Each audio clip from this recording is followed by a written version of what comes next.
Muy buenas noches.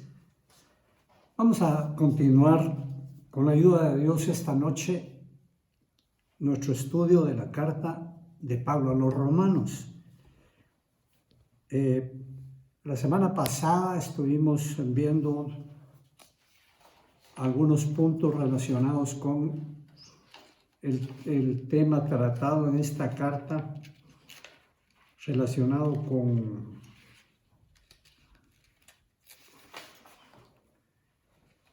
las características o acciones, la vida que vive el verdadero cristiano. Y dentro de este estudio teníamos lo relacionado con la eternidad del cristiano, algo que vamos a ver ahora para comenzar nuestro estudio. Si tiene usted su Biblia, ábrala en Romanos capítulo 2 y verso 7. Dice: vida eterna a los que perseverando en bien hacer buscan gloria y honra e inmortalidad.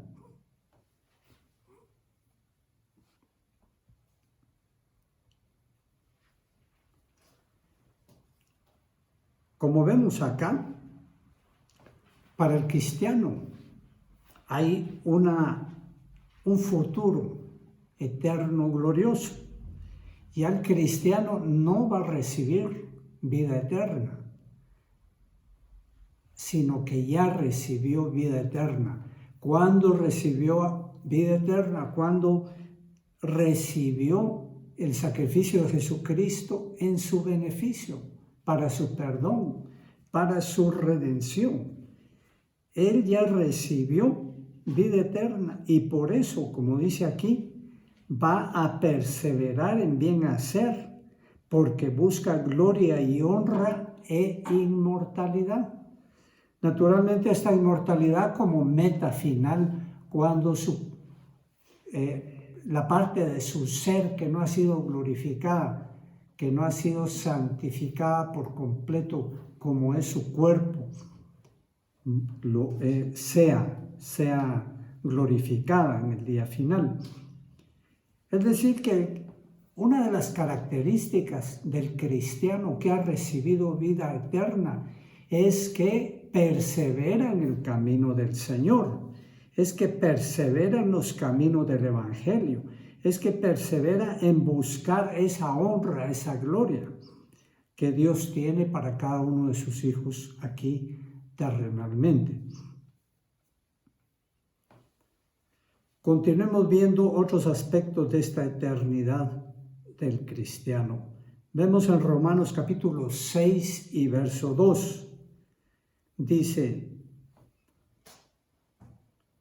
en la segunda parte de este verso 22, tenéis como fin la vida eterna. Es decir, que el cristiano sabe qué está haciendo acá, qué es aquí en la tierra. El cristiano que está afirmado en los caminos de Dios y que está además perfectamente informado de cuál es su actual estado o cuál es su actual situación y cuál será su situación eterna, sabe que ahora es un peregrino en esta tierra, sabe que solo está en un periodo de prueba, en un periodo de entrenamiento, en un periodo en que Dios lo está pasando tal vez por distintas circunstancias, pruebas y dificultades, y por un reto que es al servicio del Evangelio.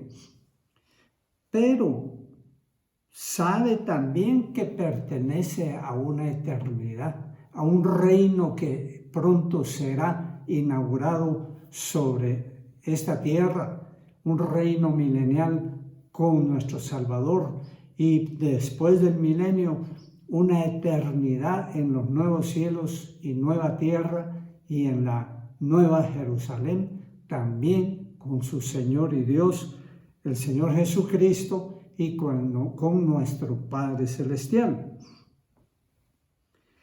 ¿Estás seguro de eso? Entonces, porque algunos cristianos no están seguros de qué es lo que han recibido y cuál es esta certeza, cuál es la certeza que Dios nos da de la vida eterna. Y por eso es seguramente que son fluctuantes también en su vida terrenal, que son fluctuantes en su obediencia a Dios, porque no tienen esa certeza o esa seguridad, por diversas razones. Puede ser por falta de conocimiento teológico, aunque puede ser, si es más profunda esa incertidumbre de la vida eterna, que no hayan recibido de corazón al Señor Jesucristo y por tanto no han nacido de nuevo, y por tanto el Espíritu Santo no está en ellos para darles dentro de ellos mismos testimonio de que son hijos de Dios.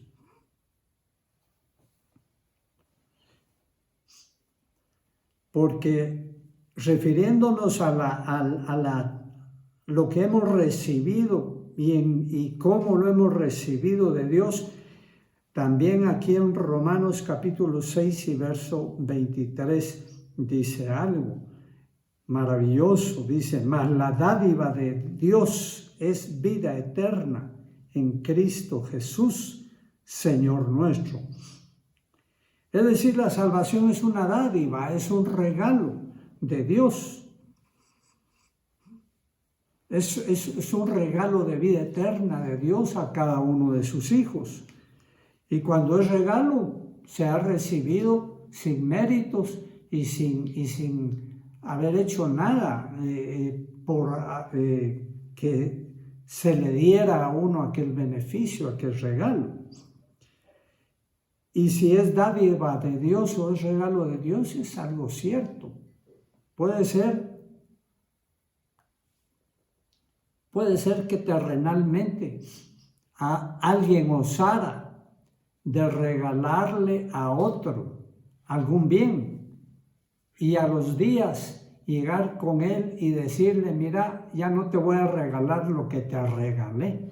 Pero eso es por la calidad de hombre, ¿verdad? Pero en este caso, si la dádiva o el regalo es de parte de Dios, ahí no hay vuelta atrás, ahí ya no hay incertidumbre, ahí ya no hay por qué estar temiendo. ¿Será que en algún momento Dios me puede quitar su dádiva, su regalo? ¿Será que Dios se puede arrepentir al verme como soy? En ese caso, no tendría Dios ninguno seguro para llevar al cielo. Seguro que si fuera por mérito, Dios se decepcionaría de cada uno de nosotros y diría: ya no le doy la dádiva de vida eterna. Pero como es por el puro afecto de su voluntad que Él nos ha dado ese regalo de vida eterna, pues estamos seguros de que Dios no es cambiante, que Dios no se arrepiente, que Dios no es hijo de hombre para que mienta, ni hijo de hombre para que se arrepienta. Pero ya con esto sería suficiente, ¿no les parece? Con esta certeza de vida eterna que Dios nos ha dado, con pertenecer a ese reino eterno que Él va a inaugurar, con ser sacerdotes de Él en el cielo, con recibir un cuerpo glorificado, incorruptible, eterno, y vivir donde Dios va a vivir. Ya eso sería suficiente, gloriosamente suficiente. Pero aún podemos leer relacionado con estas bendiciones eternas, bendiciones celestiales, que cada cristiano las tiene ya para sí mismo. Podemos leer en Romanos capítulo 8 y verso 17.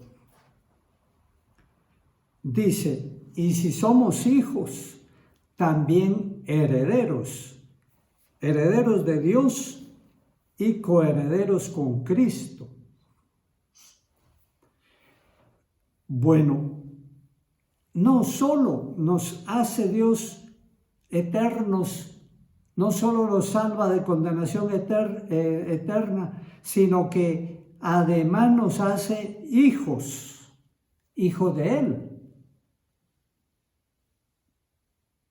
Naturalmente, hijos adoptivos. Cristo es el único hijo, el unigénito Hijo de Dios. Pero cada cristiano es hecho hijo también, porque es nacido del Espíritu de Dios. Y como dice que si somos hijos, Dios es tan abundante en sus riquezas. Dios tiene la propiedad de todo absolutamente, de todo lo visible, de todo lo invisible, de todo lo presente, de todo lo futuro, reinos, universos, etcétera. Todo es de Él. No tenemos ni idea de cuánto tiene nuestro Padre Celestial. Nada más vemos un pincelazo de todas sus riquezas cuando vemos al cielo, cuando vemos la tierra, y eso en un estado corruptible. Imaginémonos cuando todo se ha restaurado, tanto los cielos y la tierra. Imaginémonos cuando se han hecho nuevos cielos y nueva tierra. ¿Será que Dios los va a hacer menos gloriosos que estos de ahora?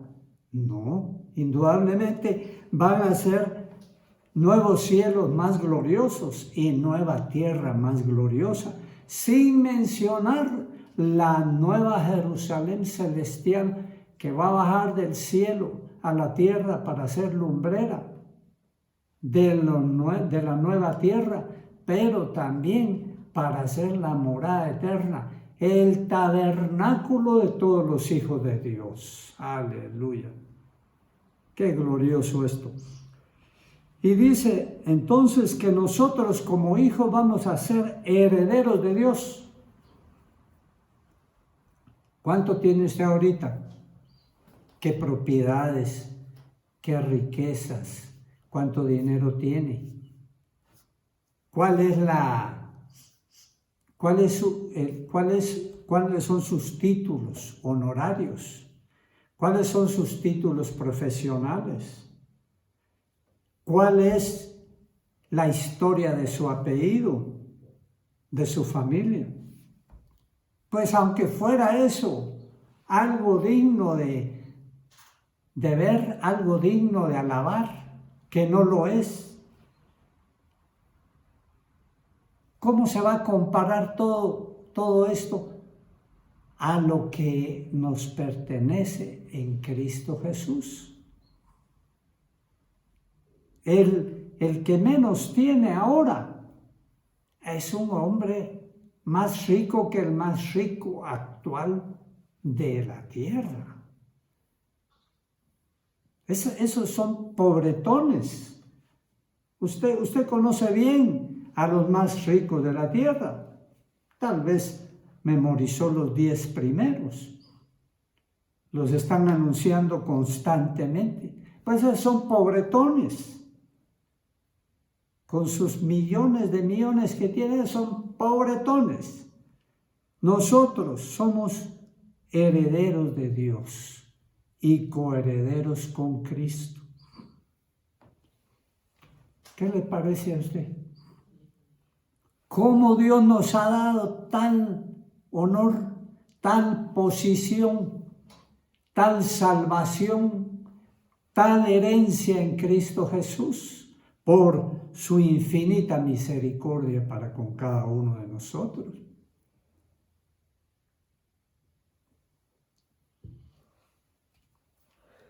Ahora esto nos debería de hacer pensar un poco en nuestra vida, en nuestras prioridades, en nuestras circunstancias, en nuestra entrega al Señor Jesucristo y en nuestro esfuerzo y tesón por participar en la obra de su Evangelio. porque todo esto que hagamos aquí en la tierra, porque nuestra vida que vivamos aquí en la tierra, no solo va a tener una recompensa terrenal, sino que una mejor recompensa celestial, una mejor recompensa eterna. Por eso el Señor Jesucristo dice que no nos hagamos tesoros en la tierra, que nos hagamos tesoros en el cielo, donde la polilla y el orín no corrompen y donde los ladrones no minan ni hurtan. Entonces, como dice Romanos 13:11, dice, y esto conociendo el tiempo, que ya hora de levantarnos del sueño. Tal vez tú nunca has considerado participar en las tareas del Evangelio. Tal vez tú nunca has considerado esforzarte en misiones cristianas o en evangelismo cristiano, etcétera, o en la restauración de cristianos caídos, o en el rescate de hombres y mujeres, de niños que no tienen esperanzas, pero que hay que rescatarlos para Cristo y tal vez posiblemente hacer un poco más terrenalmente hablando por ellos. Hay mucho que hacer y el tiempo se acaba. Y si no se acaba el tiempo, aunque vemos que se está terminando, aunque vemos que estamos entrando en etapas finales de este siglo o de esta era de la humanidad, pero aunque no se terminara ese tiempo en general, el tiempo nuestro sí se termina. El tiempo nuestro tiene su límite y Dios nos ha puesto en un tiempo a vivir. Tenemos un parámetro de días, de meses, de años, que es nuestra generación, para que nosotros la vivamos, y es la única que vamos a vivir aquí terrenalmente. Y no pasa de 80, 90, si fuera mucho, tal vez 100 años. Eso es un suspiro, eso no es nada, y eso se termina. Y habremos cumplido con nuestra generación si nosotros participamos del Evangelio. Si no, ¿crees tú que haciendo lo que estás haciendo, continuando en hacer lo que estás haciendo, podrías decir al fin de tu vida que has cumplido con tu generación? Pues tal vez una madre que tuvo 15, 20 hijos como los que tenían antes, después de educar a tanto niño y sacarlos adelante, podría decir, sí, yo ya cumplí con mi generación. Pero aún las madres que hayan tenido 1, 2, 3 hijos, no podríamos pensar que ya cumplieron con su generación, porque el cristiano tiene una vida espiritual y tiene una tarea espiritual.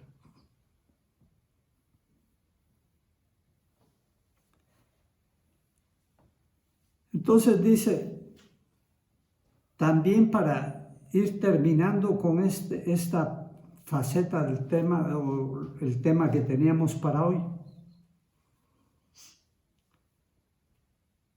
en Romanos capítulo 12 y verso 4, porque de la manera que en un cuerpo tenemos muchos miembros,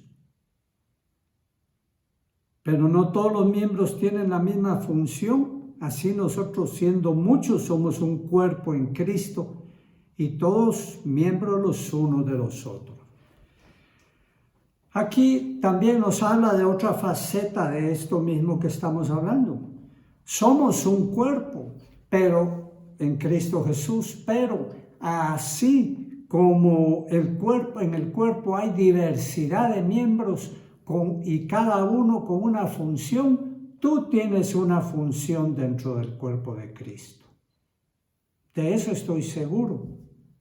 A ninguno lo ha dejado el Señor Jesucristo sin una función como parte de ese cuerpo. ¿La estás cumpliendo? ¿La estás desarrollando? ¿La estamos llevando a cabo? Eso es importante. Saber que no somos inútiles en el cuerpo de Cristo. ¿Hay en el cuerpo humano algún miembro inútil? Aunque algunos crean que algunos miembros, algunos órganos del cuerpo humano son inútiles, no es así. Todos tienen su función, todos son útiles. Y a ti Dios te ha dado una función en el cuerpo de Cristo y en tu generación donde estás viviendo para que la cumplas.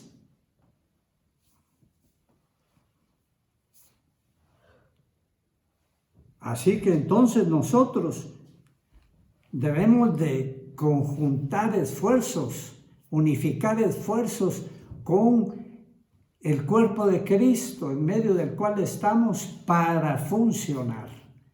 Mire que un hígado por aquí, un riñón por allá y el otro por allá, el fémur por otro lado, funcionarían como cuerpo, tendrían la misma eficacia como cuerpo. En esa forma no tendrían ninguna eficacia. Y así el cuerpo de Cristo. Si somos un cuerpo, también tenemos una función conjunta y una función en que cada miembro se ayuda a los otros miembros, a los otros órganos a funcionar. Por tanto, es otro de los consejos que el libro de Romanos, la carta a los Romanos nos da aquí, que funcionemos como cuerpo, que seamos hacedores de la unidad, no solo en el espíritu, en la unidad del espíritu, sino que en la función también que hacemos. ¿Haces tú una función? Y si la haces como parte del miembro de Cristo Jesús que eres, o te sientes independiente y libre como para hacer lo que te dé la gana y no te sientes parte de la iglesia o cuerpo de Cristo donde te ha puesto el Señor. Medita en eso también. Amén. Habiendo terminado entonces hasta aquí con la parte del estudio que teníamos pendientes, ahora vamos a ver otro de los temas. Y es las relaciones con los hermanos. Vamos a leer en Romanos capítulo 15 y verso 14. Dice: pero estoy seguro de vosotros, hermanos míos, de que vosotros mismos estáis llenos de bondad, llenos de todo conocimiento, de tal manera que podéis amonestaros los unos a los otros.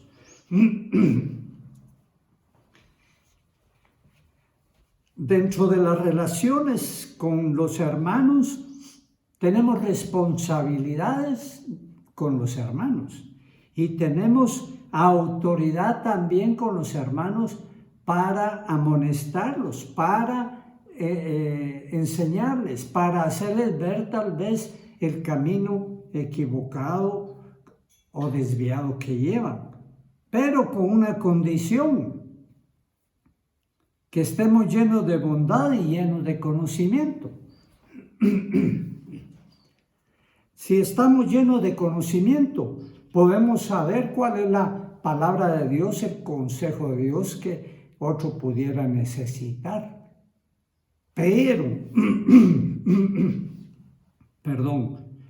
Pero además no solo necesitaríamos el conocimiento, sino que necesitaríamos estar llenos de la bondad de Dios.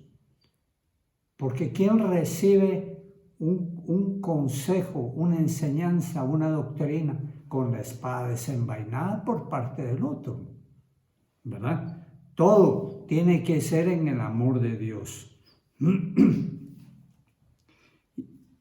También dice Romanos capítulo 2 y verso 1, por lo cual eres inexcusable, oh hombre, quien quiera que seas tú que juzgas, pues en lo que juzgas a otro te condenas a ti mismo. Porque tú que juzgas haces lo mismo. Entonces esta es otra de las características que debemos de tener si creemos que podemos estar en una posición de consejería o de ayuda de otros o de enseñanza de otros. Si nosotros vamos a señalar el pecado de otros, primero que lo hagamos en amor y seguro de que estamos basados en la palabra de Dios. Pero tercero y esencialmente también importante,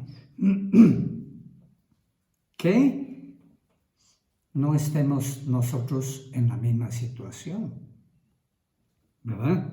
Porque da la casualidad de que los más, ya hablando de desviaciones, ya hablando de hermanos que están funcionando en medio del cuerpo de Cristo, no como hermanos, sino que ellos parecen jueces de todos. Parece que Dios los ha levantado a ellos como jueces de todos y andan señalando a todos. Da la casualidad de estos que lo que ellos mismos señalan, el pecado que ellos están señalando, la desviación que ellos están señalando, es como paradójicamente al hacerlo así abusivamente y sin amor, están escondiendo su propia debilidad. Es como una reacción defensiva porque ellos tienen la misma debilidad. Aquellos que señalan exterioridades, por ejemplo, en la forma de vestirse de las mujeres, por ejemplo, hombres que están señalando constantemente la forma, tal vez tienes razón, de repente sí están señalando que alguna jovencita, alguna mujer anda ahí no honrosamente vestida, pero ya es enfermizo en parte de él, por ejemplo, y es porque él tiene el problema de tipo sexual, ¿verdad? Y lo convulsiona el hecho de que mira aquella mujer que no anda con todo el decoro necesario, ¿verdad? Entonces, es necesario que si alguien está queriendo señalar algo, como dice en otras partes de la palabra de Dios, que primero saque de su ojo la paja para después ir a sacar la viga del ojo del hermano, ¿verdad? Ahora, hablando siempre de las cosas que se señalan, porque también es importante ver que como los hermanos o la mayoría de los hermanos nunca se involucran en estudiar formalmente y profundizar en la palabra de Dios, siempre andan navegando en lo que a las doctrinas cristianas se refieren, siempre andan navegando en agua dulce. Son aquellos marineritos de agua dulce, que no son verdaderos lobos de aguas marinas, ¿no? Por decirlo de alguna manera. Entonces, lo que andan señalando son cosas exteriores. Como dice acá, Romanos 14:5, uno hace diferencia entre día y día, otro juzga iguales todos los días. Cada uno esté plenamente convencido en su propia mente. Entonces, aquí nos está hablando de el guardar los días de fiestas religiosas, Pues uno las guarda, otros no. ¿Quién está bien? ¿Quién está bien? ¿El que la guarda o el que no? Pues ahí tendríamos que comenzar a hablar de cada una de las cosas, ¿verdad? ¿Cuántas cosas hay? Por ejemplo, está guardar el séptimo día, ayunar, celebraciones de fiestas, por ejemplo, las fiestas judías o fiestas religiosas de otras religiones, por ejemplo, como el día de la Navidad, que muchos no saben si es fiesta cristiana o fiesta pagana, etcétera, ¿verdad? Otros podrían comenzarse a embarcar en doctrinas externas también como el lavamiento de pies. Otros también discuten aún sobre si se tiene que celebrar los cumpleaños de las personas, etcétera, etcétera. En el casamiento de las parejas hay dificultad también, porque como hay una mezcla de cosas que venían de la religión tradicional y algunas cosas que sí son verdaderas dentro del cristianismo, ya no se sabe qué es lo que le corresponde. Pero nos vamos a poner a discutir y hasta a enojarnos y a pelearnos por esas cosas. ¿Tendrán suficiente peso como para que nos ocupe el corazón la discusión de esas cosas? Aquí dice, uno hace diferencia entre día y día. Otro juzga igual todos los días. Uno dice que si se ponen pantalones, otro dice que la mujer no se debe poner pantalones. ¿Qué hacen los que solo usan túnicas?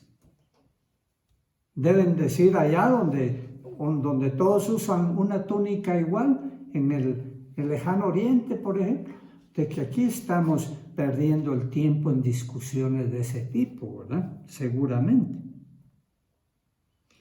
Otras cosas como el que come, que se comen ciertas comidas y que el cristiano no las debe comer porque el Antiguo Testamento dice que algunos animales son inmundos, etcétera, etcétera. Otros dicen que Pablo ya dijo que todos los que Pedro, en aquella su visión que tuvo en la casa de Simón, recibió de Dios que todo estaba santificado.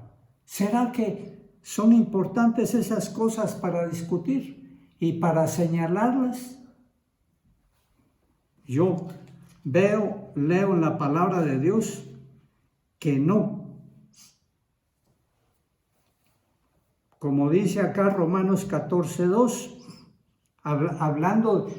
hablando de que todas estas cosas son importantes, pero para los cristianos débiles. ¿Por qué razón?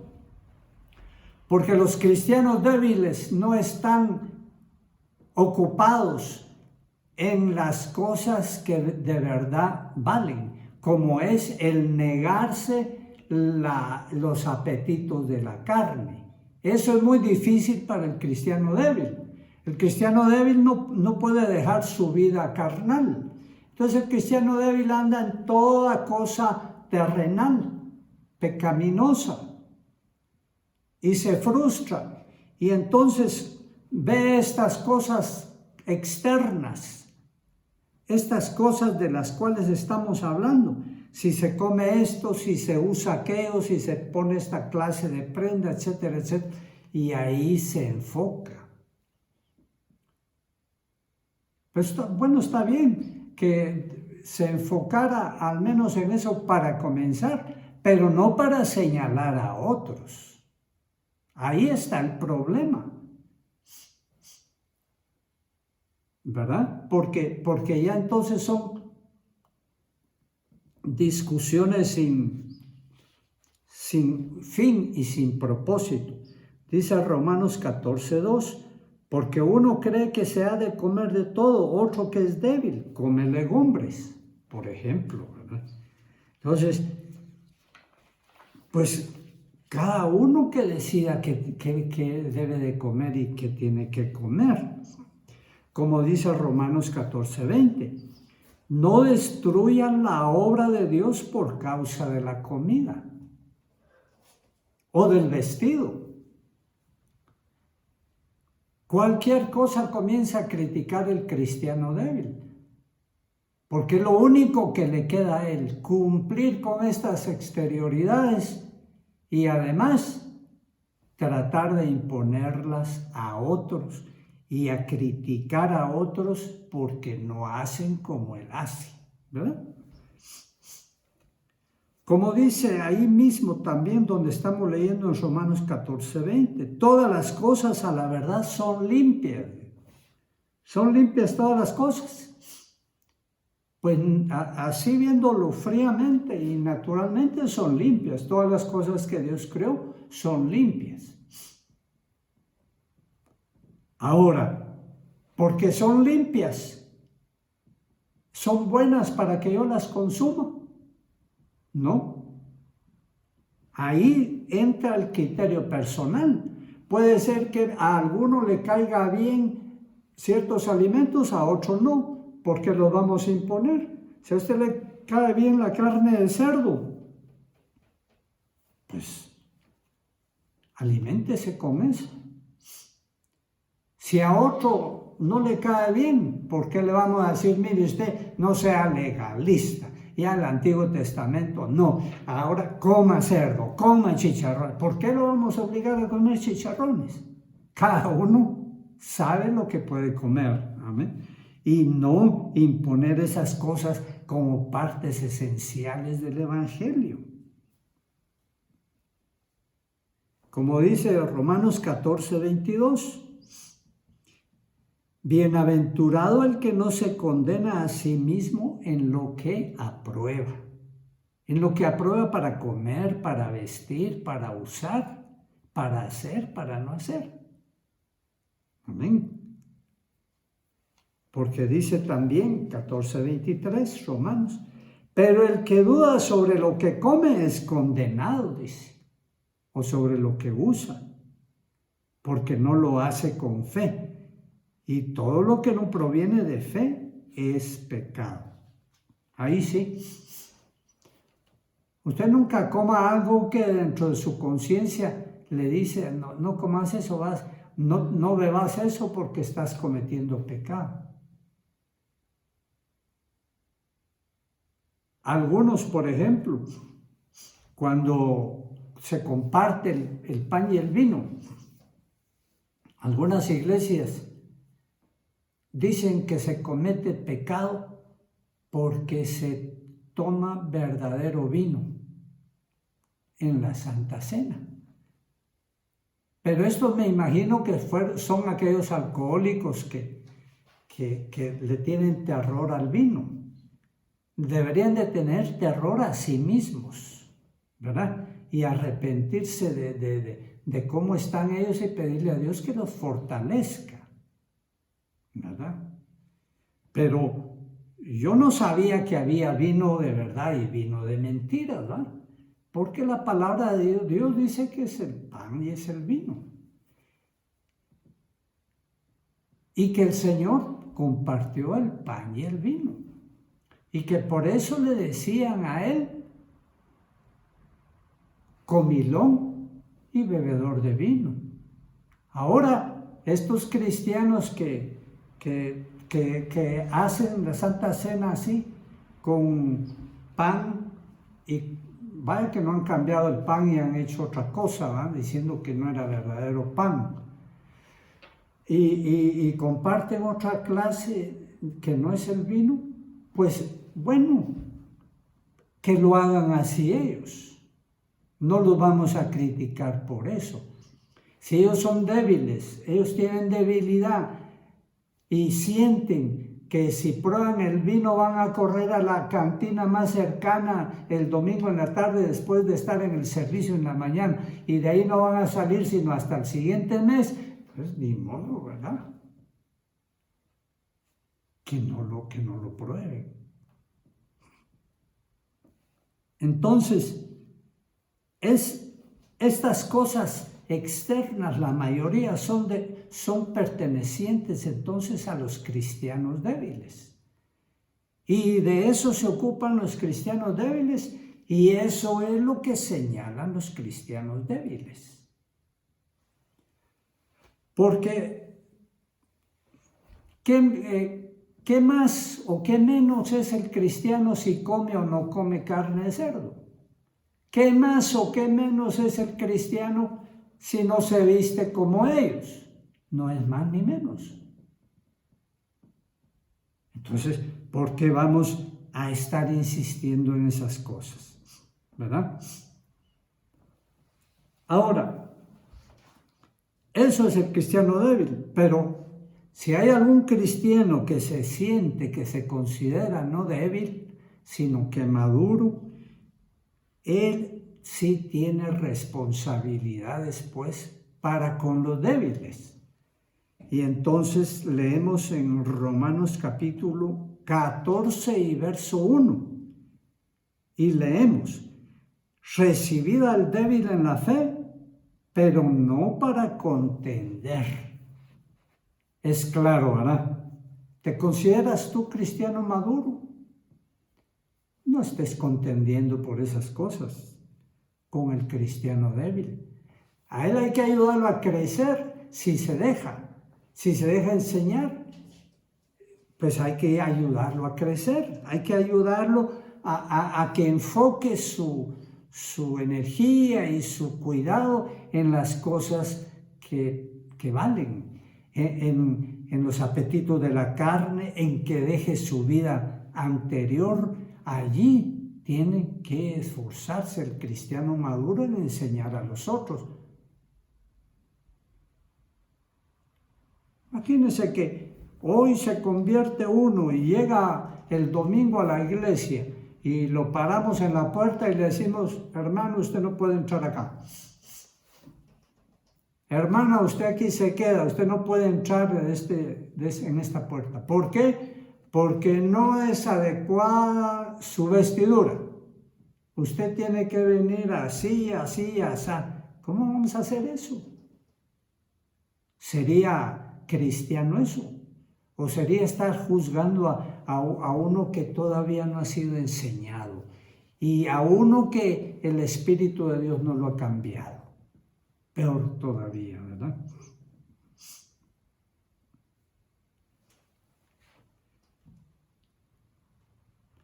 Entonces, no podemos juzgar así ligeramente, pues. No estamos para eso, estamos para edificar. Leemos algo más acá en Romanos capítulo 14 y verso 20. Dice: el verso 21. Bueno es no comer carne ni beber vino, ni nada en que tu hermano tropiece o se ofenda o se debilite. Y aquí la norma se nos sube a los cristianos que nos podríamos considerar maduros. Dice: yo ya sé qué puedo hacer y qué no puedo hacer, pero yo tengo que considerar al cristiano débil. Y si el cristiano débil, y si yo voy a hacer algo que debilite o escandalice al cristiano débil, mejor no lo voy a hacer. Entonces, si el cristiano se va a escandalizar porque yo como de algún alimento considerado de animal inmundo en el Antiguo Testamento, no lo voy a comer para que no se escandalice. No por mi conciencia, porque estaría bien, estaría tranquila si yo como de aquello, pero debido al débil yo no lo voy a hacer, ¿verdad? ¿Por qué? Porque a mí no me interesa que aquel engorde con carne de cerdo o con carne de camarones, eso no me interesa. Lo que me interesa es que se mantenga firme en el Evangelio. Y ahí va a estar enfocado mi esfuerzo hacia Él. Porque llegado el extremo, dice aquí en Romanos 14:6,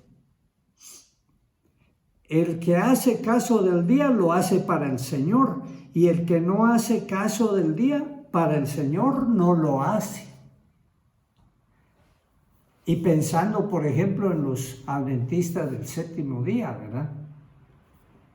Nada más como ejemplo. Ellos hacen caso del séptimo día. Y nosotros los cristianos evangélicos no, ¿verdad? Pero ¿será que por eso nosotros estamos autorizados a criticarlos a ellos? No, por eso no. Ellos han tomado esa decisión, han tomado esa doctrina para sí mismos y para el Señor lo hacen. Si son verdaderos cristianos, nacidos de nuevo. Lo cual, por otro lado, ponemos un poco en duda nosotros los cristianos, que ellos sean verdaderos cristianos. Pero no por el séptimo día, sino porque han endiosado el séptimo día, igual que los fariseos. Han erigido un gran monumento, han erigido un gran ídolo que se llama séptimo día, que ya no se acuerdan del Señor Jesucristo. Ese es el problema, por ejemplo. Ese es el problema. Y también ese es el problema de cualquier otra doctrina que agiganten y que la pongan primero, como le pasa a muchas sectas o grupos que dicen que son cristianos y no lo son.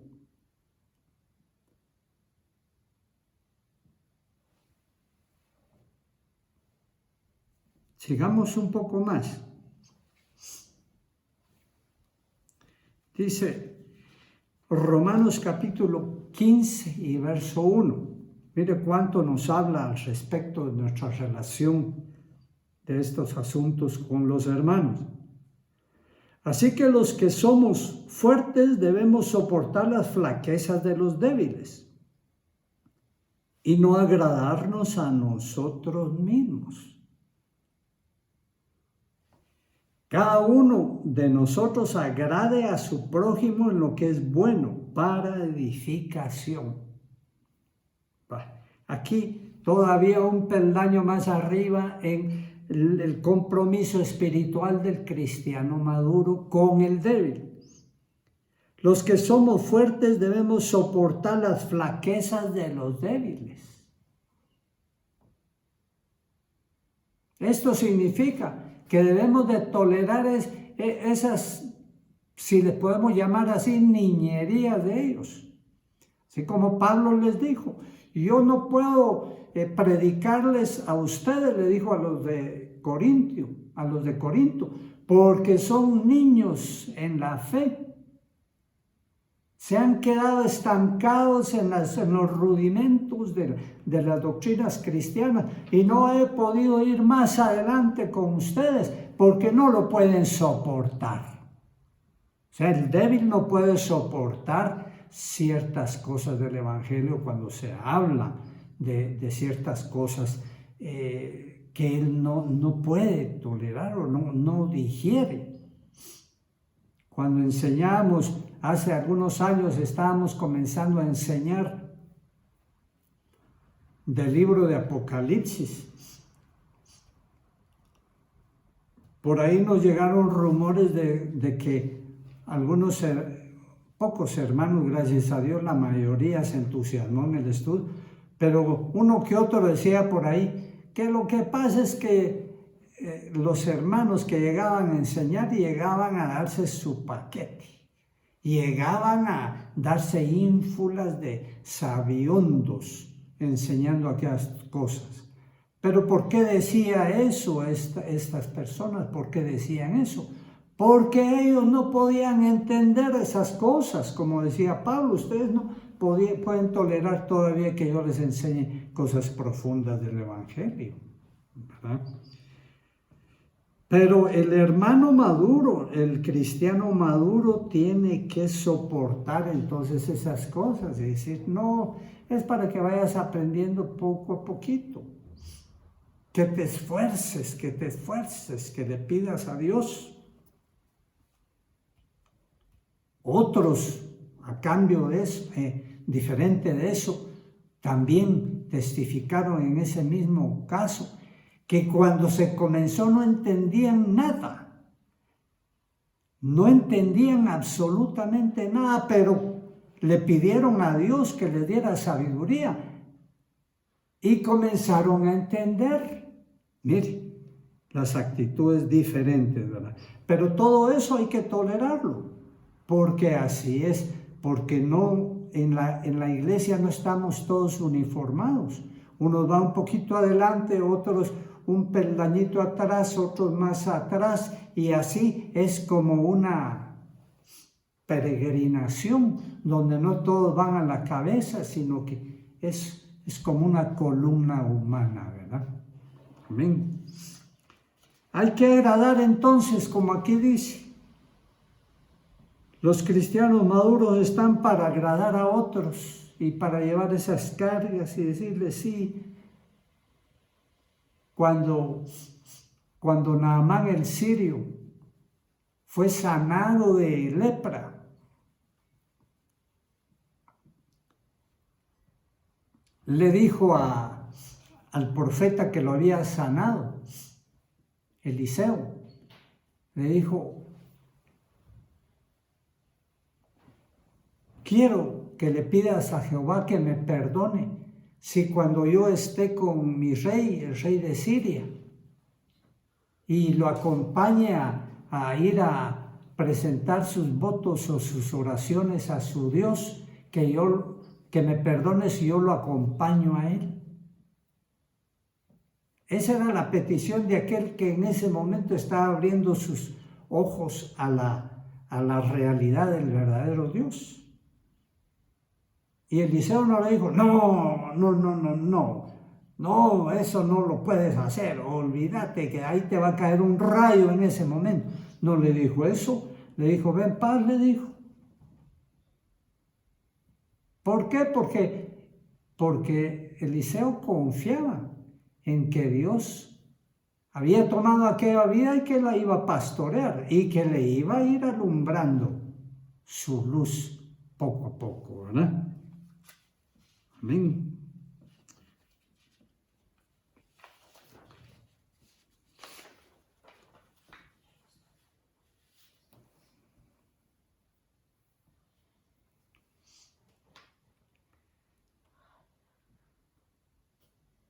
Bueno, esto es lo que creo que tenemos para el día de hoy.